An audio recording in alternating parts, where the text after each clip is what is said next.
अरे सेव मेहरा जी छा गए। बचा लेना। जिंदगी में सेव करना जरूरी है, मगर जब बात पैसों की हो सिर्फ सेविंग से काम नहीं चलेगा। इक्विटी म्यूचुअल फंड्स में इन्वेस्ट कीजिए और अपने सेविंग्स को आगे बढ़ने का मौका दीजिए। Mutual fund investments are subject to market risks. Read all scheme related documents carefully. डॉप्रिन में आपका स्वागत है। नैन्सी पेलोसी की ताइवान ट्रिप के क्या निहितार्थ हैं, क्या किस तरह के इम्प्लीकेशंस होंगे, और रघुराम राजन के जॉबलेस ग्रोथ वाले बयान का क्या मतलब है।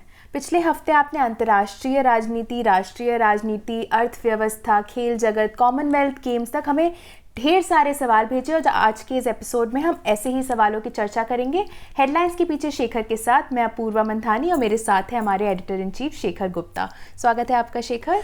धन्यवाद अपूर्वा, कई चीज़ें बात करने के लिए हमारे पास। बिल्कुल शेखर, और आज के लिए सबसे पहला सवाल जिससे मैं शुरुआत करूंगी वो खेल जगत से जुड़ा हुआ है। सवाल आ रहा है आदित्य से, जो कि हमारे मेंबर हैं। वो पूछ रहे हैं कि कॉमनवेल्थ गेम्स में हमारे सभी एथलीट्स ने काफ़ी अच्छा प्रदर्शन किया है, लेकिन वो पूछ रहे हैं ऐसा क्यों है कि भारत ओलंपिक की तुलना में कॉमनवेल्थ गेम्स में अच्छा प्रदर्शन करता है। क्या ये कंपटीशन या बाद के आयोजन के प्रेशर के कारण है? नहीं, देखिए ऐसे है कि मैं ये नहीं कहूँगा कि कॉमनवेल्थ जो राष्ट्रमंडलीय खेल हैं ये कोई छोटे खेल हैं, ये भी अंतर्राष्ट्रीय खेल हैं, बड़े बड़े देशों की टीमें आती हैं, लेकिन इसकी जो आपकी फील्ड है वो लिमिटेड है। ये कुछ ऐसे है कि जैसे आप मान लीजिए कि आप नॉर्थ जोन में तो चैंपियन बन जाएं, लेकिन ऑल इंडिया में चैंपियन नहीं बन पा रहे हैं, क्योंकि कुछ खेल ऐसे हैं जिनमें प्रतिस्पर्धा काफ़ी मजबूत है। कॉमनवेल्थ में भी जैसे हॉकी है जी। तो India, Bharat, Pakistan, Australia, New Zealand, और इस बार तो साउथ अफ्रीका भी आ गया, उन्होंने न्यूजीलैंड को हरा दिया। तो ये सब कॉमनवेल्थ में आती हैं, और इनके बीच में इंग्लैंड भी आती है। हालांकि कॉमनवेल्थ में और ओलंपिक गेम्स में एक फ़र्क है कि यहाँ पे इंग्लैंड, वेल्स, स्कॉटलैंड वगैरह अलग अलग खेलते हैं, नॉर्दर्न आयरलैंड, अलग अलग देश खेलते हैं बन के। लेकिन जो ओलंपिक होता है उसमें ग्रेट ब्रिटेन के नाम से GB, तो वो टीम बहुत मजबूत है इंग्लैंड, UK की। यहाँ पर इंग्लैंड है, हालांकि इंग्लैंड को भी भारत ने 4-4 से ड्रॉ किया, लेकिन हॉकी में काफ़ी अच्छी फील्ड है जी। कुछ खेल हैं जिसमें ये जो कैरिबियन आइलैंड्स के रनर आते हैं, जैसे बर्मुडा के हैं, या जैसे जो भी वेस्ट इंडीज़ के जो आइलैंड्स इनको हम बोलते हैं, वहाँ से आते हैं वो। लेकिन उनमें जो टॉप रनर्स हैं जैसे उसेन बोल्ट जैसे, वो कॉमनवेल्थ में नहीं आते हैं, वो फिर ओलंपिक में दौड़ते हैं। तो कॉमनवेल्थ में स्पर्धा इतनी नहीं होती है जितनी बाकी होती है। और कई खेल हैं जैसे कि आप मान लीजिए कि शूटिंग है, अब इंडिया के बहुत मेडल आते हैं, तो कॉमनवेल्थ की फील्ड ओलंपिक की फील्ड से बहुत अलग है। बैडमिंटन, अब बैडमिंटन कॉमनवेल्थ में अब थाईलैंड भी नहीं है जी, चाइना भी नहीं है, जापान भी नहीं है, तो ये बैडमिंटन की बड़ी बड़ी ताकतें हैं। स्पेन भी नहीं है, क्योंकि स्पेन की कैरोलाइना मारिन से हारी थी फाइनल में PV सिंधु जो रियो में। तो ये कॉमनवेल्थ में बहुत लिमिटेड फील्ड होती है, इसलिए कॉमनवेल्थ में जो मेडल मिल जाएं वो अच्छा है, वो मेडल मिलना, लेकिन ये नहीं सोचना चाहिए कि उसकी ओलंपिक से तुलना होगी। अब ये देखिएगा कि जब कॉमनवेल्थ गेम्स ख़त्म होंगे तो कितने यहाँ वर्ल्ड रिकॉर्ड बनेंगे और कितने ओलंपिक रिकॉर्ड तोड़े जाएंगे। तो कॉमनवेल्थ एक अलग तरह की, थोड़ी नीचा नहीं कहना चाहता, लेकिन एक और दर्जे की स्पर्धा है। और दूसरी बात यह है कि इस समय हमारा फोकस बहुत ज़्यादा है, तो हमें 2-4-5 मेडल भी बहुत बड़ी बात लग रहे हैं। अगर आप देखें जो भारत में कॉमनवेल्थ गेम्स हुए थे 2010 में हुए थे, जहाँ तक मुझे याद है, उसके अंदर आप देखिए भारत के मेरे ख्याल 70 के कितने मेडल आए थे, सबसे ज़्यादा। लेकिन उस टाइम कॉमनवेल्थ के नाम से ऐसी बदनामी थी कि लोग समझते थे कि ये मेडल भी आपको मंगलवार के प्रसाद की तरह मिले हैं, तो मेडल ऐसे नहीं मिलते हैं। तो कॉमनवेल्थ में कुछ खेलों में जैसे कॉन्टैक्ट स्पोर्ट्स हैं, जैसे बॉक्सिंग है, रेसलिंग है, उनकी फील्ड में भारत अच्छा है, क्योंकि यहाँ पे ईरान नहीं है, यहाँ पे कज़ाकिस्तान नहीं है, यहाँ पे चाइना नहीं है, यहाँ पर जापान नहीं है। तो कॉमनवेल्थ एक बिल्कुल अलग तरह की फील्ड है। अगला जो सवाल आ रहा है वो है जैन देशपांडे से, जो कि हमारे मेंबर है। इस बार भी हमें कई मेंबर्स के सवाल आए हैं। वो पूछ रहे हैं कि, बोल रहे हैं कि कृपया ताइवान की वर्तमान स्थिति के इम्प्लीकेशंस बताएं। देखिए, ये वर्तमान स्थिति तो अब जो है ये नैन्सी पेलोसी के जाने से वहाँ उत्पन्न हुई है, लेकिन इसके पीछे एक राजनीति है। हर देश जो भी कुछ करता है, चाहे वो लोकतंत्र हो चाहे वो तानाशाही का देश हो, वो राजनीति और पब्लिक ओपिनियन वहाँ पे होती है। जो पब्लिक ओपिनियन की बात है, आप कहेंगे कि अरे जो लोकतंत्र है उसका तो जो रूलर है, जो भी वहाँ चुना हुआ नेता है, उसको पब्लिक ओपिनियन की चिंता करनी चाहिए। जो डिक्टेटरशिप है उसको क्या चिंता है? एक्चुअली डिक्टेटर को पब्लिक ओपिनियन की चिंता ज़्यादा होती है। उसका कारण मैं आपको बताता हूँ। कारण ये है कि किसी भी डेमोक्रेसी में कोई 100% वोट लेके तो कोई आता नहीं है जी। आमतौर पे 50% भी वोट नहीं मिलते किसी को। अब आप देखें कि जैसे भारत है, अब इतना भारी बहुमत है, मोदी जी का दूसरी बार मिला है, तो उनके कोई 40% से कुछ ऊपर वोट हैं उनके साथी दलों का सबके मिला के। इसका मतलब 50% से ज़्यादा लोगों ने उन्हें वोट नहीं दिया है जी। ऐसे ही बाइडेन को भी 50% से ज़्यादा लोगों ने वोट नहीं दिया। तो ये कहानी ऐसे होती है कि लोकतंत्र में नेता को पता होता है कि मुझे बहुमत मिला है इसलिए मैं राज कर रहा हूँ। बहुत लोग इस देश में ऐसे हैं, जहाँ तक है आधे से ज़्यादा ऐसे हैं जिन्होंने मुझे वोट नहीं दिया है, तो फ़र्क नहीं पड़ता क्योंकि मैं अब ये इस समय मेरा टेन्योर है, 5 साल के लिए मुझे मिला है, मैं राज कर सकता हूँ। जो दानाशाह होता है उसको हर समय ये दिखाना होता है कि 100% लोग मेरे साथ हैं, क्योंकि अगर कोई मेरे साथ नहीं है तो जिंदा क्यों है कमबख्त, या जेल में क्यों नहीं गया अभी तक, क्योंकि उसको ये बिल्कुल नहीं मानना कि कोई भी मेरे खिलाफ है। तो उसको बहुत चिंता रहती है कि कहीं ये नज़र ना आ जाए कि मैं कमज़ोर हूँ। तो शी जिनपिंग का इस साल तीसरी बार चुनाव है। अब चीन में भी एक तरह का चुनाव होता है। चुनाव ये कि पार्टी के अंदर ही अपने नेता चुनते हैं कि प्रेसिडेंट कौन बनेगा। चीन में अभी तक जो उनके संविधान, जैसा भी उनका संविधान है, उसमें यह था कि कोई प्रेसिडेंट, राष्ट्रपति अपना 2 बार से ज़्यादा नहीं बन सकता। अब शी जिनपिंग ने अपना कानून बदल दिया कि तीसरी बार बन सकते हैं, तीसरी बार के बाद फिर बनने की कोशिश करेंगे। अब थोड़ा सा वो नहीं चाहते कि इस साल ये नज़र आए कि वो कमज़ोर हैं जी। तो ये सारी बातें हैं, इनसे मामला पेचीदा ज़्यादा हुआ है। इसके बीच में नैन्सी पेलोसी वहाँ चली गई, तो अब चीन को दिखाना है कि हम बहुत गुस्सा हैं, हम इसे बिल्कुल नहीं मानेंगे। अब नैन्सी पेलोसी को सैंक्शन कर दिया। तो ये आपको याद होगा कि जब ये ऑप पराक्रम हुआ था हमारे पार्लियामेंट में हमले के बाद, आतंकी हमले के बाद भारत ने अपनी सेना वहाँ इकट्ठी कर दी थी, तब पाकिस्तान वाले भी ऐसे रोज़ तीसरे दिन एक मिसाइल चला दिया करते थे। किसी का नाम गौरी, किसी का नाम अब्दाली, के डर जाएंगे इंडिया वाले लोग इससे। तो ये कई बार दिखाने के लिए भी करते हैं। हालांकि चीन के बारे में हम चीन को इतना समझते नहीं हैं, तो एकदम हम कह नहीं सकते। और दूसरी बात यह है कि अब यूक्रेन में जब रशिया ने जब पूरी लड़ाई कर ही दी, तो उसके बाद किसी के बारे में भी ये कहना कि लगता नहीं कि लड़ाई नहीं होगी, ये कहना ज़रा इस समय एक अनसेफ बात लगती है। लेकिन जो हमारी टीवी चैनल्स में हो रहा है कि जैसे लड़ाई शुरू ही हो गई है और हर टाइम वही कि मिसाइल जा रहे हैं, वो मिसाइल तो फिर ये कहना कि वो ताइवान के ऊपर से जा रहे हैं, आपको मालूम है कितना ऊपर से जा रहे हैं? 200 किलोमीटर ऊपर से जा रहे हैं, क्योंकि ये तो बैलिस्टिक मिसाइल है। वो तो पहले अंतरिक्ष में जाते हैं फिर वापस आते हैं। तो ये अभी देखने की बात है कहाँ होगा। लेकिन इससे अमेरिका, मतलब इसमें अगर सबसे कम असर होगा तो वो ये कि अमेरिका और चीन के संबंध खराब होंगे और कुछ समय तक खराब रहेंगे। और अगर बहुत ही गड़बड़ हो गई तो कोई तरह की एस्केलेशन मैं ये तो नहीं समझता कि चीन जाके पूरी चढ़ाई कर देगा ताइवान पर ताइवान के कुछ टापू ऐसे हैं, छोटे छोटे टापू हैं जो बिल्कुल चीन के पास हैं। अब हो सकता है उनमें से 1 या 2 पे कब्जा करने की कोशिश करे, तो कुछ एस्केलेशन हो सकती है। मैं ये नहीं कहूँगा कि असंभव है, लेकिन मुश्किल लगता है। अगला सवाल भी इसी पर है। रामप्रसाद चारी जो कि हमारे मेंबर हैं पूछ रहे हैं कि आज के हालात में क्या नैन्सी पेलोसी की ताइवान विजिट ज़रूरी थी, जिसके खिलाफ यूएसए गवर्नेंस भी थी? क्या इसे एक बिन ज़रूरी प्रोवोकेशन ऑफ पीआरसी कह सकते हैं? देखिए, पहली बात तो ये कि नैन्सी पेलोसी, अमेरिका का सिस्टम अलग है जी। वहाँ पे जो स्पीकर होता है उनकी पार्लियामेंट का, उसके बड़े अधिकार होते हैं, जो सेपरेशन ऑफ पावर्स इसे हम भी कहते हैं कि पार्लियामेंट की एक पावर है, एग्जीक्यूटिव की एक पावर है, कोर्ट की एक पावर है। हमारे यहाँ तो खैर सब मिला के सबको एक ही लाठी से हाँकते हैं, खास करके अगर बहुमत की सरकार हो। लेकिन अमेरिका में कांग्रेस की और स्पीकर की पावर बहुत अलग है जी। और स्पीकर अगर कुछ करना चाहे तो उसको सरकार उसको सलाह दे सकती है, लेकिन रोक नहीं सकती। और जब वो जाता है स्पीकर, तो फिर सरकार को उसका ध्यान रखना पड़ता है।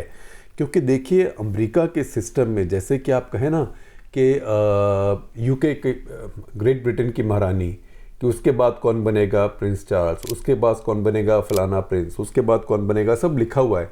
तो कई बार आप ये कहते हैं कि 365वां in the line of succession, कि 364 चले गए तो ये बनेगा। तो अमेरिका में जब एक बार राष्ट्रपति चुना जाता है तो 4 साल से पहले दूसरा चुनाव नहीं हो सकता है। तो वहाँ पे भी अगर राष्ट्रपति को कुछ हो जाए, जैसे निक्सन को बीच में छोड़ना पड़ गया था, तो फोर्ड बन गए जो उनके उपराष्ट्रपति थे। तो राष्ट्रपति जाता है, चाहे भगवान ले जाए, चाहे स्कैंडल ले जाए, जैसे वाटरगेट ले गया निक्सन को, तब उपराष्ट्रपति बनता है। अगर उपराष्ट्रपति भी चला जाए तो तीसरा कौन है, वो स्पीकर ऑफ द हाउस बनता है। तो नैन्सी पेलोसी का नंबर 3 दर्जा है अमेरिका में स्पीकर का, तो वो जाना चाहती थी, उनको कोई रोक नहीं सकता। दूसरी बात यह कि अमेरिका में भी बहुत लोगों का ये सोचना है कि ये चीन से हम इतना क्यों डरें जी। जैसे हमारे यहाँ भी हमेशा ये होता है, दलाई लामा जब अरुणाचल जाने लगते हैं तब चीन वाले कुछ अपने ढोल बजाने शुरू कर देते हैं कि लड़ाई हो जाएगी, फलाना हो जाएगा, ग्रेव प्रोवोकेशन। लेकिन जाते हैं ना, 2008 या 9 की बात है, जब मनमोहन सिंह थे तब भी उनको जाने दिया था, चीन के कहने से नहीं रोका था, और ऐसे ही अभी भी उनको जाने दिया था, नहीं रोका था। तो ये चीन वाले करते हैं। अब चीन वाले हर जगह के लिए कानून नहीं बना सकते हैं। तो कई लोग हालांकि अमेरिका में भी कहते हैं कि उन्होंने गलत कहा। टॉम फ्रीडमैन ने जो अपना कॉलम लिखा है इस हफ्ते का, जो न्यूयॉर्क टाइम्स में, उन्होंने लिखा है कि मैं नैन्सी पेलोसी को बहुत पसंद करता हूं, उनका प्रशंसक हूं, लेकिन जो उन्होंने कहा कि रेकलेस है, इरिस्पॉन्सिबल है और डेंजरस है, कि ख़तरनाक है और ये बिल्कुल जल्दबाजी में किया हुआ काम है, वगैरह वगैरह। तो इसके ऊपर बहुत डिबेट है। अगला जो सवाल है वो रूस यूक्रेन से जुड़ा हुआ है। अमृतपाल सिंह जी जो कि हमारे मेंबर हैं, वो पूछ रहे हैं कि रूस के लिए कौन सा सैन्य या आर्थिक परिणाम, जैसे हार, ड्रॉ या जीत, भारत के लिए वित्तीय और अंतर्राष्ट्रीय राजनीतिक स्वायत्तता के लिए सबसे उपयुक्त होगा? देखिए, सबसे अच्छी बात तो भारत के लिए होगी कि किसी भी तरीके से लड़ाई रुक जाए, क्योंकि इस लड़ाई के चलने से बहुत चीज़ों में गड़बड़ हो रही है, खास करके जो पेट्रोलियम के दाम बढ़ रहे हैं, क्योंकि रूस एक बहुत बड़ा पेट्रोलियम का जखीरा रूस के पास है। तो वो अगर ट्रेड बंद जब तक नहीं खुलेगी तो ये दंगा रहेगा दामों का। शुक्र है कि जो अनाज अड़ा हुआ था यूक्रेन में वो अब निकलना शुरू हो गया है। तो एक जहाज़ पहले 2 दिन पहले गया था, उसमें मक्की थी, कॉर्न। अभी ये 5 जहाज़ मेरे ख्याल आज वहाँ से चले हैं, इसके अंदर गेहूँ मक्की दोनों हैं। तो दुनिया भर में, ख़ास करके अफ्रीका में जहाँ बहुत कमी पड़ रही थी अनाज की, वहाँ पे उसका असर पड़ेगा। और दुनिया में जो गेहूं के दाम हैं ऑलरेडी कम होने शुरू हो गए, तो उससे फ़र्क पड़ेगा। तो भारत को तो वहाँ पे चाहिए कि लड़ाई बंद हो। दूसरी बात ये कि अगर रूस मान लीजिए जीत जाए तो उससे दुनिया के और देश क्या सबक लेंगे, खास करके चीन क्या सबक लेगा कि आप, कोई आपसे कमज़ोर देश है तो आप उसके ऊपर जाके पूरी तरह से चढ़ाई कर दीजिए, दुनिया आपका कुछ कर नहीं सकती, जिसकी लाठी उसकी भैंस, लाठी मेरे पास है, और कुछ नहीं तो मेरी लाठी बड़ी है ना, तो हम जो मर्जी दादागिरी कर सकते हैं। तो और ये जो रूस है, पुतिन का रूस, ये कोई सोवियत यूनियन ब्रेजनेव वाला नहीं है जो भारत का बहुत दोस्त था और भारत का एलाई था और जो भी भारत के लिए करने को तैयार था, इस शर्त पे कि भारत भी उनके लिए सब कुछ करे। तो भारत ने अफगानिस्तान में जो रूस का इन्वेजन हुआ, भारत ने उसको यूएन में उसकी खिलाफत नहीं की। ऐसे ही कंपूचिया जब हुआ तब भी भारत चुप रहा। तो हम आइडियोलॉजिकल एक तरह के पार्टनर थे। अब ये रूस वो नहीं है। ये रूस इस समय ट्रांजैक्शनल है, पैसा दो तमाशा देखो, पैसा फेंको तमाशा देखो। और ये रूस जो पुतिन का रूस है, इसने भारत को दिखाने के लिए काफ़ी समय से पाकिस्तान के साथ भी बातचीत करना, मिलना जुलना, बैठना। अफ़गानिस्तान में जो इनिशिएटिव रूस ने लिए उसमें से भारत को बाहर रखा। तो ये पुराना रूस नहीं है। हमारे देश में बहुत इस बार में सोच रहे, रूस हमारा दोस्त, अरे सोवियत यूनियन हमारा दोस्त है। सोवियत यूनियन नहीं है। अगर आप देखें तो पुतिन कभी सोवियत यूनियन की बात करते नहीं है, लेनिन स्टालिन की बात भी नहीं करते, हम तो ज़ार की बात करते हैं, ज़ार निकोलस की। तो ऐसे में रूस का जीतना, हालांकि रूस अगर हारेगा तो उसके और परिणाम होते हैं। एक तो एकदम हारेगा नहीं, वो चलती रहेगी, इसका मतलब लड़ाई बहुत लंबी। और उसके हारने का मतलब क्या है? ये थोड़ा है कि यूक्रेन ने सारे अपना जितना इलाका भी गया है इसको वापस ले लेगा। हारने का मतलब यही है कि एक सत्ता पलट हो जाए मॉस्को में, फिर सोचने की बात होगी क्या सत्ता आएगी, कैसे आएगी, क्योंकि वो भी 14 करोड़ लोगों का देश है, उसका इतिहास है, उसको लड़ना आता है, और उसके पास अमेरिका से भी ज़्यादा एटम बॉम्ब्स हैं।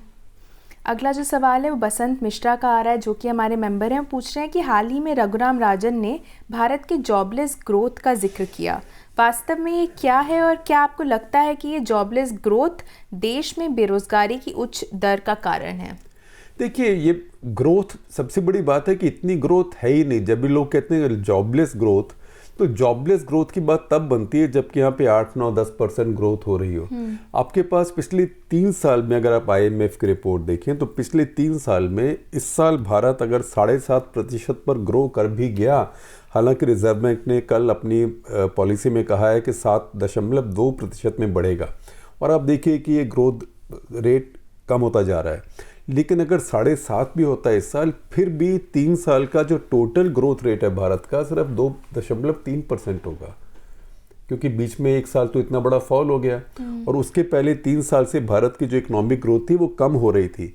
तो पहले ग्रोथ तो करा लें, जॉबलेस के बाद उसके बाद में करेंगे। हमारे यहाँ ग्रोथ होती नहीं, हम जॉबलेस बकबक करना शुरू कर देते हैं। तो उस चक्कर में हम अपने आर्ग्यूमेंट में, अपनी बहस में अपने आप ही उलझ जाते हैं। पहले ग्रोथ हो, फिर देखेंगे जॉबलेस है कि नहीं है। अगला जो सवाल है वो करण बेदी का आ रहा है, जो पूछ रहे हैं कि टर्की की अर्थव्यवस्था का क्या भविष्य है। इसकी मुद्रास्फीति दर 80% तक पहुंच गई है। अर्डोगान की किस नीति के कारण ये हुआ है, और टर्की IMF के बाहर क्यों नहीं खड़ा है? देखिए, टर्की का ऐसे है कि ये टर्की एक ऐसा देश है जो मुझे समझ नहीं आता है, क्योंकि टर्की में 80% मुद्रास्फीति की दर है।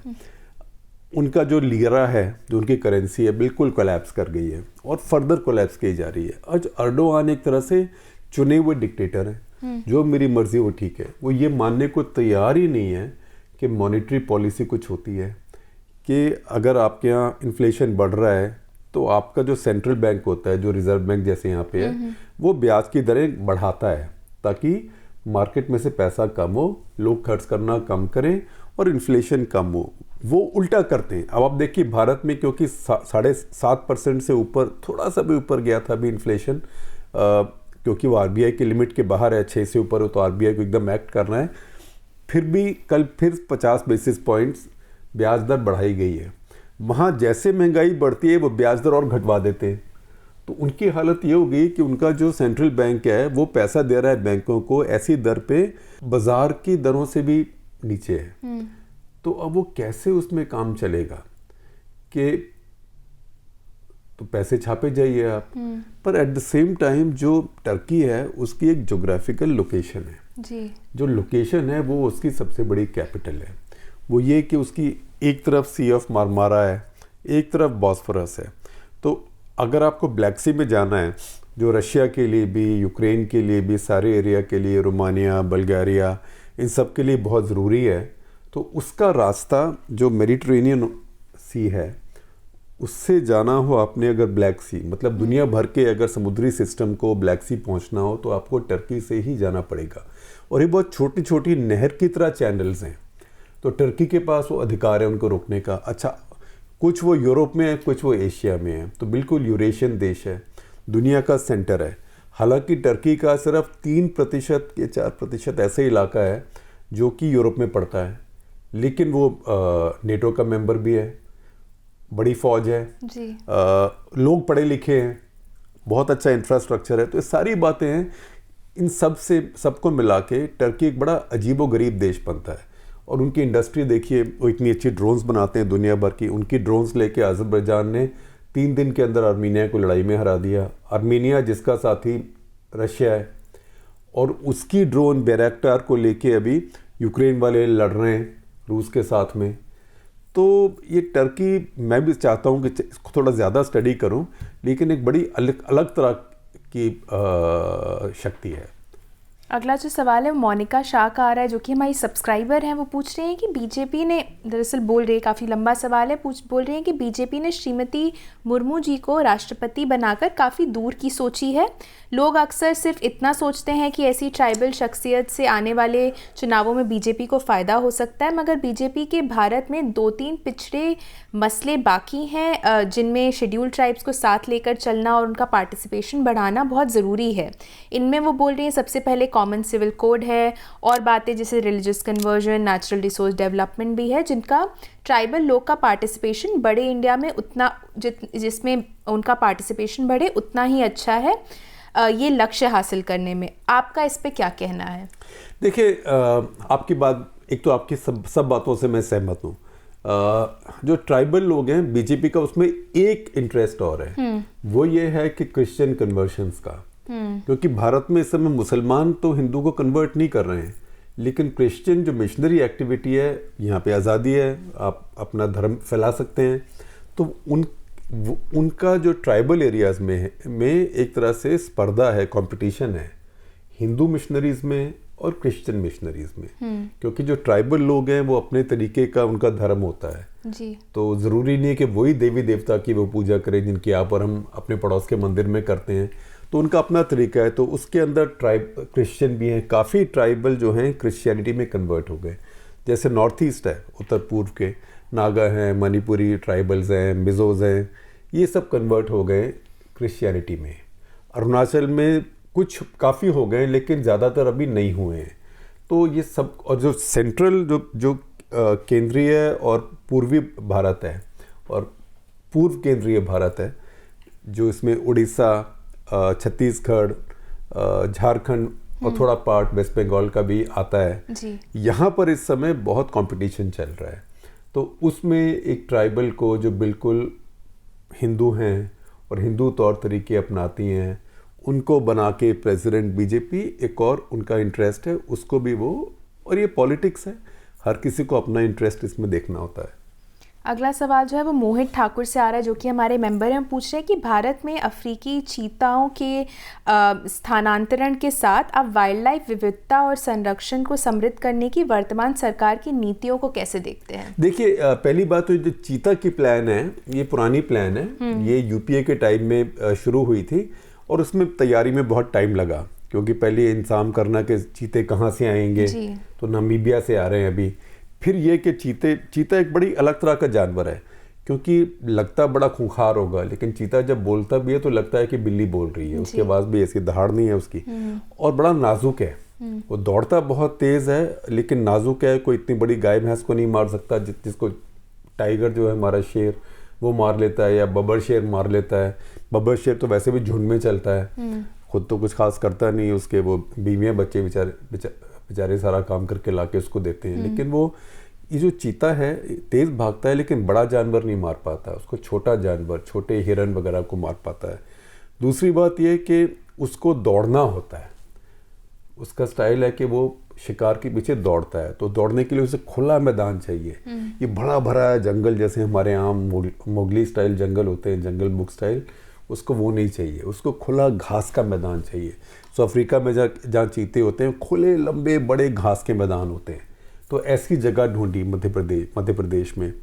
फिर वहाँ सब तैयारी करना, फिर अब बाहर से जंगली जानवर ला रहे हैं, उसको यहाँ कोई बैक्टीरिया, यहाँ का कोई वायरस, कौन उसका ध्यान रखेगा, उसके लिए कैसा एनवायरनमेंट बनाना है।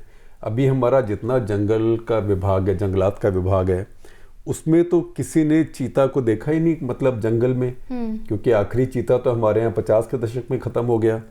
तो वो चीता का वो हैबिटाट बनाना, वो भी एक बहुत बड़ी बात है। तो इसलिए समय लगता है, इसमें समय लगा है, और ये मैं कहूँगा कि अभी ये एक हिम्मत वाला मूव है, और मैं चाहता हूँ कि ये सफल हो। लेकिन हमारे जंगलों में भी इस समय भीड़ है, जैसे हमारे इंसानों की संख्या ज़्यादा है, ऐसे हमारे जंगल भी जो हैं समय के साथ साथ जंगल कुछ छोटे हो गए, क्योंकि इंसान बढ़ते गए। तो अब तो यह नहीं कि अब सारा जो भारत का जो मध्य है वो बिल्कुल जंगल है। तो उसमें एक नया जानवर लाना, जब कंपटीशन होगा शिकार के लिए, खाने के लिए, पानी के लिए, वहाँ पे कल को तेंदुए जो हम लेपर्ड कहते हैं और टाइगर जो बड़ी कैट्स हैं जो चीता से बड़ी हैं, वो अचानक चीता को देखेंगी। उन्होंने कभी नहीं देखा है भारत में, उनके पूर्वजों ने भी नहीं देखा है भारत में, कम से कम कई जनरेशन्स तक, कई पीढ़ियों तक। तो वो कैसे एडजस्ट करेंगे, लड़ेंगे, उनको अटैक करेंगे? तो ये सब बातें जो भी सोचने की हैं, अगला जो सवाल है और देखने की हैं। हाँ जी, अगला जो सवाल है वो विभव कवूरी का आ रहा है, जो कि हमारे मेंबर हैं। पूछ रहे हैं कि कांग्रेस पार्टी का G23 अलग होकर नई पार्टी क्यों नहीं बनाता? देखिए, आप G23 के लोग गिन लीजिए, आप लिस्ट बना लीजिए एक बोर्ड के ऊपर या एक नोटबुक के ऊपर या अपने कोई कंप्यूटर या आईपैड के ऊपर। आप मुझे बता दीजिए 23 में आपको 3 लोग भी नहीं मिलेंगे जो अपनी सीट भी जीत सकते हो। तो ये वही है जिसको कहते हैं हिंदी में घर में नहीं दाने और अम्मा चली बनाने। ये तो सब बयान वीर हैं, बयान देते हैं, लेकिन इनके पल्ले कोई वोट नहीं है अभी। अगला सवाल है अक्षत मोहनका का, जो पूछ रहे हैं कि गुजरात विधानसभा चुनाव में आपके प्रदर्शन की क्या संभावना है? देखिए, वो बहुत मेहनत कर रही है वहाँ पे, और कांग्रेस अभी और बातों में फंसी हुई है। वैसे भी कांग्रेस कहीं ज़्यादा समय, बिल्कुल ऐसा, कांग्रेस एक ऐसा विद्यार्थी है जो सिर्फ इम्तहान के एक दिन पहले ही किताब खोलता है पढ़ने के लिए। आम आदमी पार्टी बहुत लंबी तैयारी करती है। मुझे लगता है कि इस बार आम आदमी पार्टी, मैं नहीं कह सकता कितने सीट लेगी, लेकिन वोट काफ़ी लेगी, और काफ़ी वोट कांग्रेस पार्टी से लेगी वो। जैसे कि उन्होंने पंजाब में कांग्रेस पार्टी से वोट ले लिए, दिल्ली में कांग्रेस पार्टी से वोट ले लिए, ऐसे आप देखें कि गुजरात में, और कुछ हद तक यही कुछ होगा हिमाचल में भी। अगला सवाल जो है वो रोहित भट्टाराम का आ रहा है, जो कि हमारे मेंबर हैं। वो पूछ रहे हैं कि हम लोगों को और आपको मीडिया के रूप में क्या करने की ज़रूरत है जिससे नफरत, ब्लास्फेमी, बोल्ड एक्टर्स के बजाय जनता के मुद्दे जैसे बेरोज़गारी, महंगाई, GDP में गिरावट, शिक्षा आदि हमारे दैनिक मीडिया बहस का हिस्सा बने? देखिए, मीडिया को तो सब करना चाहिए, लेकिन मीडिया ये तभी करेगा जब आपके जैसे अच्छे लोग जिनकी अच्छी सोच है वो मीडिया को उसको सपोर्ट करेंगे।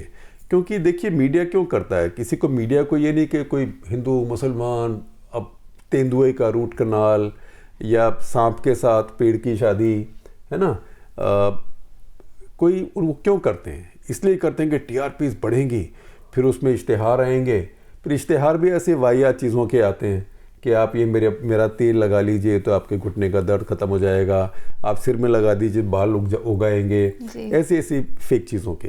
तो ये जो साइकिल है ना, इसको आप जैसे अच्छी समझ वाले जो भारत के नागरिक हैं वो ही तोड़ सकते हैं।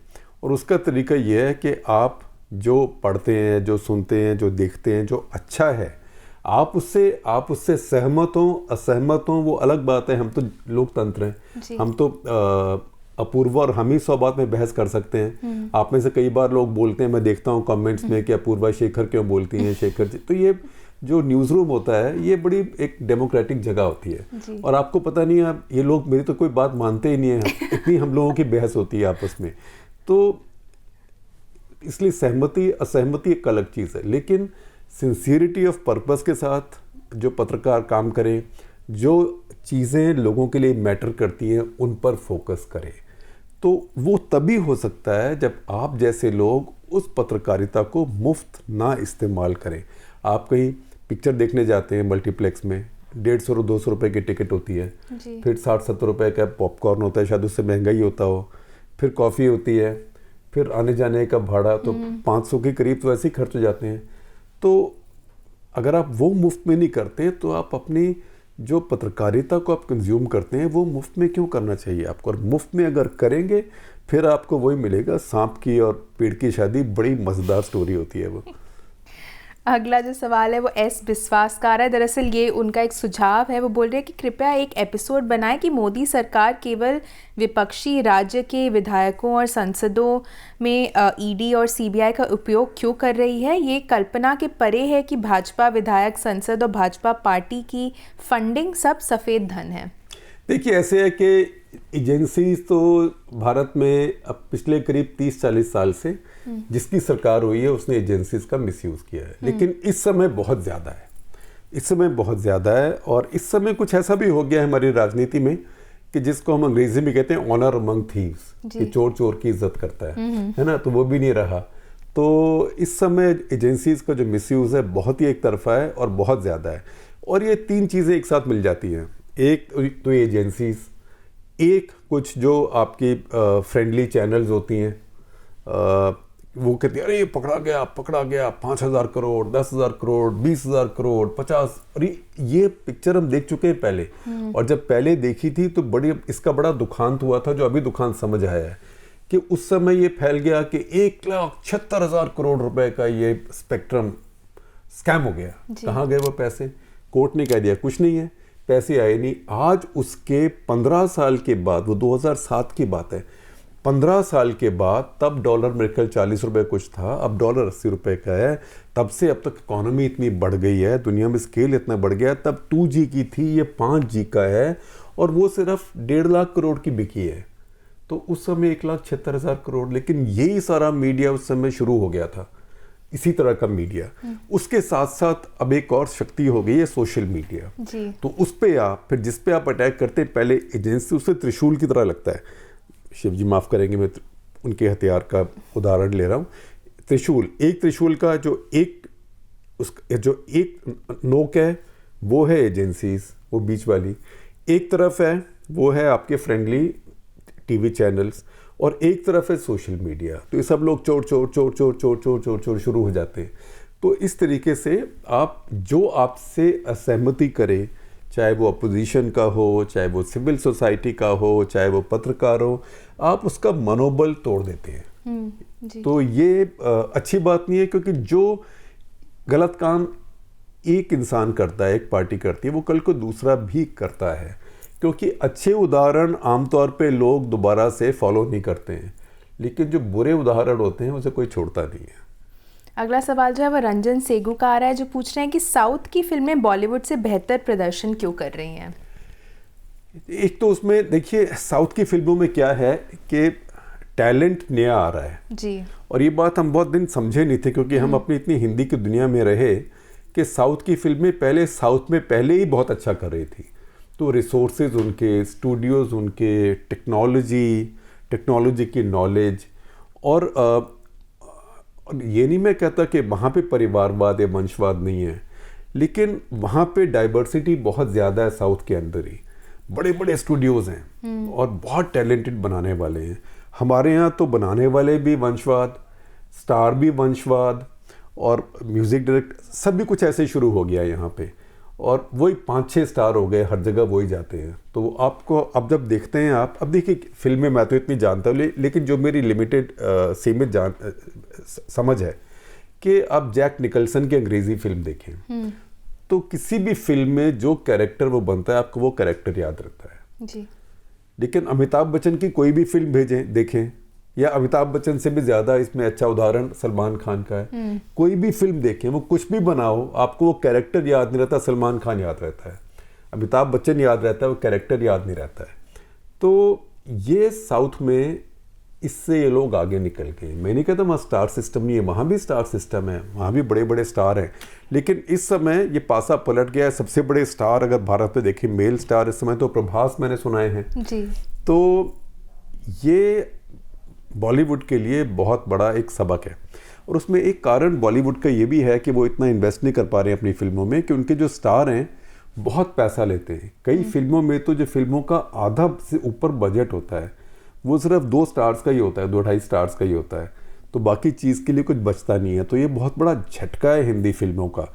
सब बड़े स्टारों की फिल्म फेल हो गई है, और आमिर खान को मैं बहुत अच्छा समझता हूँ, और मैं चाहता हूँ कि उनकी फिल्म ठीक ठाक कर जाए जो लाल सिंह चड्ढा आ रही है, लेकिन मैं चिंता करूंगा उसके लिए, क्योंकि इस समय दर्शकों का टेस्ट भी बदल गया है। और अब देखिए कि हिंदी फिल्मों ने नए स्टार भी नहीं बदले हैं, उन्हीं स्टार्स को लेके चल रहे हैं। जैसे कि एक ज़माने में साउथ की फिल्में होती थी कि रजनीकांत, लेकिन यहाँ पे अब देखिए कि आमिर खान, शाहरुख खान, सलमान खान सब 50 के ऊपर हो चुके काफ़ी समय पहले। बाकी भी जो लोग हैं 30-35 के ऊपर हैं। नए स्टार तो आ नहीं रहे हैं, खास करके मेल स्टार, और जो 2-1 आ भी रहे हैं सारे एक जैसे लगते हैं मुझे तो।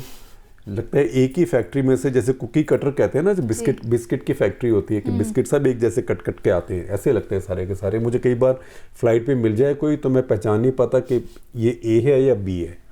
सबके दांत भी एक जैसे हैं, सबके बाइसेप्स भी एक जैसे हैं, सबके कपड़े भी एक जैसे हैं, सबकी बोली भी एक जैसी है। तो ये सब मुझे कभी कभी रोबोट लगते हैं।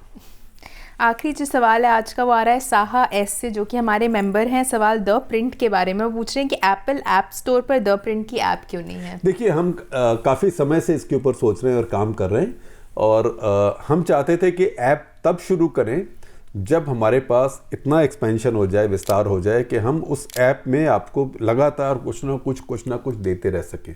तो उसमें समय लगता है। जब एक बड़ा पेड़ लगाना चाहते हैं, सीधा पेड़ तो नहीं लगता ना। जी। आप पहले एक बीज डालते हैं, फिर इतना फिर इतना फिर इतना। तो अभी समझिए कि हमारा 5वां साल है, 5 साल अभी हो जाएंगे 10-15 दिन के बाद। तो तब आप समझे कि हमारा पेड़ करीब इतना ऊंचा होगा, मेरी हाइट के बराबर। तो अब ये बहुत नौजवान पौधा है, लेकिन इस साल के अंदर हमारी ऐप भी आएंगी। चलिए, इसी बात पे हमारा आज का एपिसोड यहीं ख़त्म होता है। और इसी बात पे आपको एक बार फिर ये भी याद दिला दूँ कि आप हमारी मेंबरशिप ज़रूर लें, यूट्यूब की मेंबरशिप। जैसे कि शेखर ने बताया, हमारी 5वीं एनिवर्सरी आ रही है, हमारा बर्थडे आ रहा है, तो उसके लिए आपके लिए भी कई सरप्राइजेज़ हैं हमारे पास। तो हमारी मेंबरशिप ज़रूर लें। हमसे जुड़ने के लिए बहुत बहुत धन्यवाद। बहुत धन्यवाद आपको और बहुत शुभकामनाएं आपको। और वो तिरंगा झंडा लेके तैयार रख लीजिएगा, क्योंकि हम सबका झंडा है। किसी भी पार्टी के हों, ये किसी पार्टी विशेष का झंडा नहीं है, और किसी भी सोच का, किसी आइडियोलॉजी का झंडा नहीं है, हमारे देश का झंडा है।